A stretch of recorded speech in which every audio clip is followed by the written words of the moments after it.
DJ নৈতিক গল্প।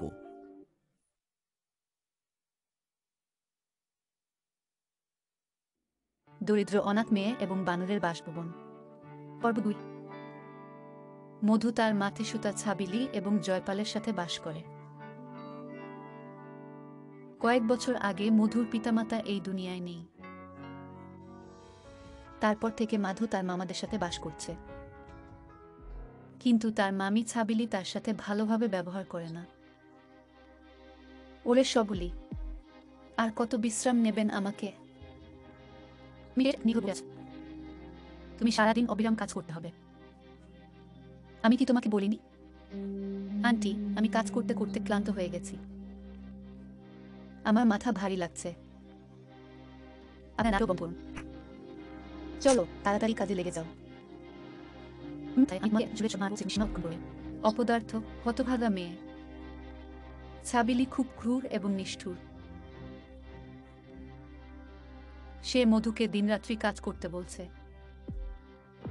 এবং তিনি দরিদ্র মেয়েকে শান্তির একটি শ্বাসও নেওয়ার দেয় না। মধু খুব সুস্বাদু খাবার রান্না করে। ওয়াও মধু, এই মোড়া পরোটা এবং আচার খুব সুস্বাদু। আমি এটা ভক্তি। খাবার ভালো, কিন্তু রান্না করা মানে বোকা নয়। ছাবিলি, তুমি ওর পেছনে লেগেছ কেন? জয়পাল, তুমি চুপ করো। তোমার বোনের দুর্দান্ত মেয়ে এখানে বিনামূল্যে রুটি ভাঙতে আসেনি। আমি এই ডাইনিকে বিশ্রাম নিতে দেব না। আমি তাকে চিরতরে কাজ করতে বলবো। একটি দুর্ঘটনায় ছাবিলি ও জয়পাল তাদের ৫ বছরের মেয়েকে হারিয়েছেন। তারপর থেকে ছাবিলি সবার সাথে ভালোবাসা করতে বন্ধ করে দিয়েছে, এবং তিনি সারাক্ষণ রেগে যেতে শুরু করেন। মধু যখন ভুল করে, তখন ছাবিলি চিমটি এবং রোলিং পিন দিয়ে তাকে আঘাত করে। একদিন জয়পাল খুব উদ্বিগ্ন হয়ে বাড়ি ফিরে, আর সে ছাবিলিকে বলে, ছাবিলি, আজ বলজিৎ সাহুকর শেষ সাবধানতা দিয়েছেন। আপনি যদি পরবর্তী ২ দিনের মধ্যে সুদসহ টাকা ফেরত না দেন তবে কিছু খারাপ নেই। হে ভগবান, এখন কি হবে? আমি জানি না। ছাবিলি, মধু সব শোনে। তিনি হনুমান ভগবানের বড় ভক্ত। তার চাচাকে চিন্তিত দেখে মাধু সরাসরি মন্দিরে যায় এবং ভগবান হনুমানের কাছে প্রার্থনা করে, হে প্রভু হনুমান, আমার মামাকে বিপদ থেকে সরান। বন থেকে ফিরে একদম পথে একটি বানর দেখে ঝোপঝাড়ে আটকে আছে। সে তাৎক্ষণিকভাবে ঔষধের পাতা ভেঙে একটি হার্ব তৈরি করে, এবং সে আহত বানরের উপর ঔষধ লাগায়। ধন্যবাদ দিদি। তুমি আমাকে বাঁচিয়েছ। নইলে এই হয়ে যেত। আমার খুব কথা হচ্ছিল। ওহ ওয়াও। তুমি একটা কথা বলা বানর। যাই হোক, না। এখন এই ঔষধটি আপনার আঘাত সারাবে। সেখান থেকে মধু বাড়ি যায়। দুদিন কেটে যায়, কিন্তু জয়পাল টাকা সংগ্রহ করতে পারছে না, এবং বলজিৎ সাহুকার তার লোকদের সঙ্গে তার বাড়িতে যায়। তোমার কি মনে হয় আমি বোকা? এবার তোর কোনো মৌকা দেব না, যার মাধ্যমে তুমি তোমার কান্দের বোধ কমাতে পারবে। তুমি তোমার বোনকে দাও। আমি তাকে বিয়ে করছি। কি? তুমি কি বলছো? হ্যাঁ, আমি এই মেয়েটিকে খুব পছন্দ করি। বিয়ের পরে তার সাথে আনন্দ করব। কিন্তু মধুর বয়স মাত্র ২ বছর। আর আপনার বয়সের ৭। আপনি তার চেয়ে ২-৫ বছরের বড়। তারপরেও আমি এই বুড়িকে বিয়ে করতে চাই না। চুপ কর ডাইনি। জয়পাল, ওর কথায় কান দিও না। আপনার ঋণের বোঝা থেকে মুক্তি পেতে। কিন্তু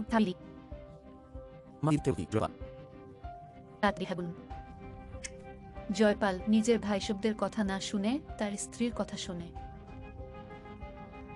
এবং তারা মধুকে বলজিতের হাতে সোনা করে দেয়। বলজিৎ বেচারা মধুকে জোর করে বিয়ে করে এবং বাড়ি নিয়ে দেয়। আর আমার প্রিয় মা, দেখো, আমি তোমার জন্য এই বিয়ের বারাতি সাজিয়েছি। তোমার করুণ শরীরকে আমার খুব ভালো লাগছে। আজ আমি একটা মুহূর্ত ব্যর্থ করব না। আমি তোমাকে স্বর্গ দেখাবো। বলজিৎ মধুর কাছে যখন যান, মধু বড় ফুলের বুকে মাথা ফেটিয়ে দেয় এবং দ্রুত গতিতে রান্নাঘর থেকে মরিচ নিয়ে যায় আর চোখে লঙ্কা ঢেলে সেখান থেকে পালিয়ে যায়। না না, আমি তোমাকে ছেড়ে যাব না। আমি অনেক কুটরে ফেলব। দৌড়াতে দৌড়াতে মধু জঙ্গলে পৌঁছে যায়।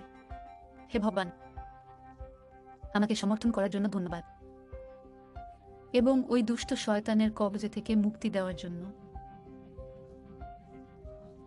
এখন মধু জঙ্গলের কাছে অন্য একটি গ্রামে একটি ঝুপড়িতে বাস করে। মধু প্রতিদিন কাজের জন্য যাওয়া শুরু করে, কিন্তু এক সপ্তাহ পরেও তিনি কোনো কাজ পাচ্ছেন না। একদিন তিনি রাস্তায় একটি ছোট শিশু কান্না করতে দেখেন। না বাবা, আমার বাবা মা কোথায় গেলেন? এখন আমি কি করবো? কি হয়েছে খোকা? তুমি কাজ কেন? বোন, আমি আমার বাড়ির রাস্তা ভুলে গেছি। আমাকে আমার বাবা মায়ের কাছে ফিরিয়ে নিয়ে চলো। আমার বাড়ির ঠিকানা মনে নেই। ও ভগবান, ঠিক আছে বাবা, তুমি কি আমাকে বলতে পারো? তোমার বাড়ির কাছে কোনো জায়গা মনে আছে কি? রাত তোমার কিছু মনে আছে? আমার বাড়ির পাশে একটি বড় লেক রয়েছে, যেখানে একটি জামুনের গাছও আছে। ঠিক আছে। আমি 2 দিন আগে ওই লেকে গেছি।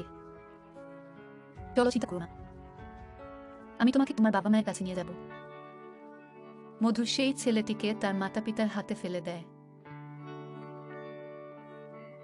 তার বাবা মা অনেক ধনী।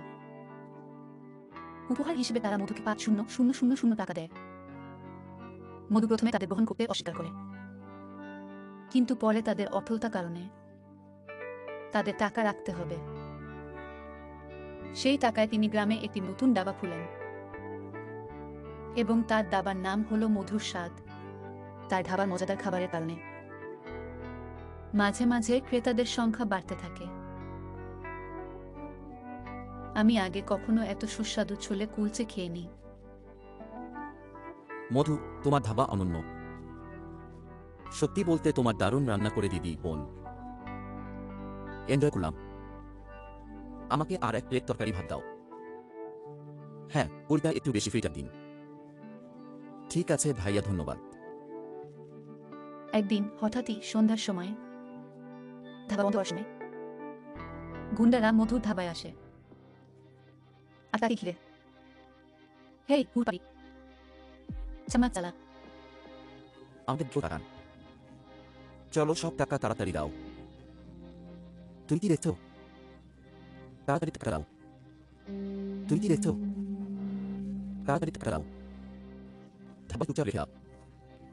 আমাদের সব টাকা দাও। আচ্ছা, আমাকে ছাড়ো। আমি তোমাদের 3 জনের সাথে কি করেছি? তোমরা কেন আমার কষ্টে উত্তীর্ণ টাকা লুট করে চাও?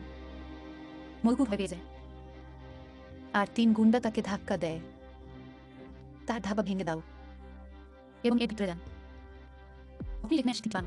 তার মধ্যে অন্যতম হলো বানর, যেটা মধু ঝোপ থেকে তুলে নিয়েছিল। 3টি বানর গুন্ডাদের হামলা করে এবং তাদের মারধর করে। আহ আহ আমাদের বাঁচান, আমাদের ছেড়ে দিন। এটা নাও, নাও। আপনি নিরীহ ও সৎ লোকদের কষ্ট দেবেন। এটা নাও। গুন্ডারা সেখান থেকে পালায় যায় এবং মধু বানরদের ধন্যবাদ জানায়। গুন্ডাদের হাত থেকে আমাকে বাঁচিয়ে রাখার জন্য ধন্যবাদ। বোন, তুমিও আমার জীবন বাঁচিয়েছ। এবং যখন বানররা তোমাকে সমস্যায় পড়া দেখল, আমরা আপনার সৃষ্টি। তুমি আমাকে বিট্টু বলে ডাকতে পারো। ঠিক আছে বিট্টু। বিট্টু, তুমি এবং তোমার বন্ধুরা খুব সুন্দর। বোন, এখন থেকে আমরা আপনার সাথে এই ধাপে কাজ করব এবং আমরা আপনাকে রক্ষা করব। ধন্যবাদ বিট্টু ভাইয়া। তোমাকে এখানে পাঠানো হয়েছে হনুমানের দ্বারা। আর সেদিন থেকে বিট্টু বানর ও তার 2 বন্ধু মধুর ধাবার কাজ শুরু করুন এবং তখন বিট্টু মঙ্গল করে মধুর ধাবার কাজে লাগলেন। और मधु और बंदर साथ मिलकर ढाबे में खूब मेहनत करते हैं। और उनका ये अतरंगी ढाबा चंद दिनों में ही बहुत मशहूर हो जाता है।